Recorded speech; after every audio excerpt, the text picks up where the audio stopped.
এরকম করছেন কেন? আমার খুব শরীর খারাপ হচ্ছে, তোমাদের কাছে পানি আছে? তাড়াতাড়ি পানি নিয়ে আয় তো। পানি লে, মাথায় পানি দিয়ে দেবো। আমাকে দাও। আপনার বাড়ি কোথায়? এখন কেমন লাগছে আপনার? আমার শরীরটা ভালো লাগছে না, আমাকে আশেপাশে কোনো বাড়িতে নিয়ে চলো। আমি আমাদের বাড়ি নিয়ে যাচ্ছি, তুই আমার ছাগলগুলোকে একটু দেখিস। ঠিক আছে, আমি দেখছি। ওষুধটা খেলেন? বাপ, তোমাদের তো এর আগে কোনোদিন দেখিনি। তোমার বাড়ি কোথায়? আমার বাড়ি কলকাতায়, আমি বিডিও অফিসে চাকরি করি। এখানে নতুন পোস্টিং হয়েছে, তাই আপনাদের গ্রামে বাড়ি ভাড়ার জন্য এসেছি। তুমি আমাদের গ্রামে বাড়ি ভাড়ার জন্য এসছো? আমাদের গ্রামে তো কেউ বাড়ি ভাড়া দেয় না, তুমি বাজারে দেখতে পারো। ছোট থেকে শহরে মানুষ হয়েছে, শহরের শোরগোল আমার একদমই ভালো লাগে না, তাই একটু গ্রামের মনোরম পরিবেশে থাকতে চাই।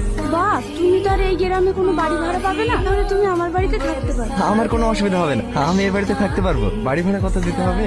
তোমাকে 1 টাকাও দিতে হবে না, তুমি আমার বাড়িতে এমনি এমনিই থাকো। আন্টি, আপনাকে অনেক অনেক ধন্যবাদ। তুমি ঘরে গিয়ে বিশ্রাম নাও।